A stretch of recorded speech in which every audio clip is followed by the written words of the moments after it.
impérialistes peuvent-ils aller jusqu'à échafauder des plans pour désorganiser, affaiblir le Togo qui est considéré comme base arrière de l'AES afin d'atteindre ces différents pays? Est-ce que c'est envisageable? Et il y a des choses qui relèvent de l'évidence. Vous avez reconnu ici que les impérialistes ne renoncent jamais, qu'ils sont prêts à tout pour déstabiliser l'AES. Dis-moi pourquoi ils ne seraient pas prêts à tout pour faire mal à celui qui soutient l'AES. Donc ça relève de l'évidence. Mais, comme l'a dit Luc, si nous-mêmes, nous savons que, à part de ce que nous faisons, voici ce qui risque de nous arriver, mais nous devions prendre nos précautions. On ne peut pas, quand on soutient l'AES, continuer à faire comme si de rien n'était. Il faut se prémunir. Et comme il a dit, la seule barricade, la seule muraille protectrice, le seul bouclier, c'est le peuple. Approchons-nous du peuple, écoutons le peuple et travaillons à lui donner satisfaction. Un régime, il n'y a pas le bonheur complet dans aucun pays. Même en Europe, quelques rares pays comme le Luxembourg ou la Suisse ont atteint, disons, le plein emploi, l'abondance. Mais à part ça, il y a plein de chômeurs dans tous les autres pays. Aux États-Unis, mes jeunes frères qui habitent aux États-Unis, ils connaissent eux-mêmes combien de mendiants il y a dans les rues, combien de sans-abri il y a dans les rues, en hiver, comment les gens meurent dans les rues. En France, par contre, c'est mieux organisé pour qu'en hiver, on trouve un toit et le manger aux sans-abri. Mais ce n'est pas comme ça. Donc, partout, il y a des insuffisances. L'essentiel est de montrer qu'on se bat sincèrement contre ces insuffisances. Il ne s'agit pas de montrer dans le discours, il s'agit de poser des actions concrètes. Alors, si nous savons que nous sommes guettés à cause de notre soutien à l'AES, il nous appartient de trouver des stratégies pour que ce désir de nous déstabiliser ne soit pas facile à être implanté dans le pays. Le Togo, tu sais, ici on nous reproche ça tous les jours, qu'on n'en parle pas, on parle des autres, on ne parle pas du Togo. Au Togo, ce qui se passe n'est pas de la politique. Je répète, ce qui se passe au Togo, là, depuis 1991, là, ce n'est pas de la politique. Si les gens trouvent que c'est de la politique, c'est leur appréciation. Mon appréciation personnelle, c'est que ce n'est pas de la politique. Et à partir du moment où ce n'est pas de la politique, si je veux mener un débat politique, j'évite les cas togolais. Parce que dès que tu prends la parole, chacun, comme il y a 1001 chapelles qui prêchent chacune pour elle-même, personne ne prêche pour le pays.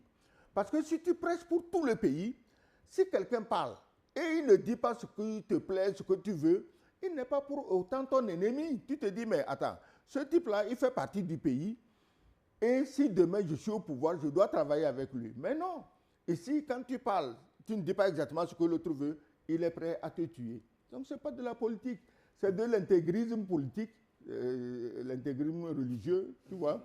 L'extrémisme politique. Hein. Oui, ici, c'est de l'intégrisme politique.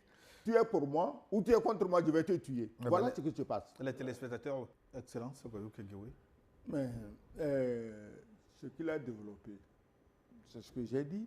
Il faut un leadership qui motive le peuple, ton peuple, pas l'extérieur. La communion avec le peuple, si c'est vrai, dans une certaine mesure avec le Niger qui ne connaît pas assez de contestation, au Burkina Faso, il y a des voix contraires qui se lèvent de plus en plus, au Mali également, avec des velléités de manifestation. Ça veut dire que la communion avec le peuple, elle n'est pas totale. Non, écoutez, je dis communion avec le peuple. Je n'ai pas dit communion avec un troupeau de moutons. C'est-à-dire que tout le monde n'est pas obligé de suivre. Non, c'est vrai, parce que si tu as peur dès qu'une fourmi gratte le sable, parce que non, les gens veulent manifester au Mali. Malheureusement, j'ai envie de dire, mais laissez-les manifester. Mais malheureusement, dans le contexte du terrorisme, on ne peut pas dire laissez-les manifester. Parce que cette manifestation ne ferait aucun mal à Assimi Goïta et à ses collègues militaires et civils qui dirigent le pays. Mais dans le contexte terroriste, on ne peut pas autoriser des choses qui risquent d'entraîner des pertes de vies humaines. OK. Sinon, les gens veulent manifester, ils n'ont qu'à manifester. Si tu ne les laisses pas manifester, comment tu peux évaluer combien sont pour toi et combien sont contre toi? Mais il faut quand même savoir évaluer la situation dans le pays et voir les forces en présence. Et cela va te dire les décisions à prendre. La décision, c'est quoi? Est-ce qu'il faut réprimer? La décision, c'est quoi? Est-ce qu'il faut dialoguer? La décision, c'est quoi? Est-ce qu'il faut? Donc, il faut que tu trouves le moyen de... C'est-à-dire que tu es pris comme dans une nasse. Il faut que tu trouves le moyen de sortir par le haut. Donc, les manifestations... oui, mais s'il y a des Maliens, des Nigériens, des Burkinabés qui ne sont pas contents de leurs responsables actuels et qui veulent manifester, comme je t'ai dit, ce ne sont pas des moutons. Il y en a qui les soutiennent, la majorité les soutient. Ça suffit largement. Et regarde ce qui est en train de se passer aux États-Unis, à Los Angeles, non? Mais c'est une véritable rébellion où Donald Trump est obligé d'envoyer la garde nationale. Pas seulement en Californie, ça s'étend maintenant à tout ça, le pays. Voilà, ça s'étend à tout le pays. Mais quand même, Donald Trump est président. Donc, en plus d'envoyer la garde nationale, il doit être en train de réfléchir sur comment faire pour désamorcer toutes ces mines-là. Donc, en France, on n'en parle pas. Hein. Pratiquement tout le monde est en train de manifester. Si ce n'est pas dans la rue, tout le monde est en train de manifester dans sa tête contre le régime en place. Mais où est le problème? Le président, il est là. Il s'éclaire à la lumière de ces manifestations pour savoir quelle décision je dois prendre pour que le pays marche. C'est clair, mais il se chamaille aussi. Donc, non, peut-être deux mots. Donc finalement, la probabilité de division de l'AES, le risque, il est pratiquement zéro. Le risque n'est pas zéro, mais il faut davantage d'efforts de la part des dirigeants pour annihiler ce risque-là. Parce que vous-même, vous avez dit, les ficelles sont tirées de l'extérieur par des gens qui ont des moyens illimités, qui inondent le pays d'argent. D'ailleurs, ce faux l'argent-là, il est faux.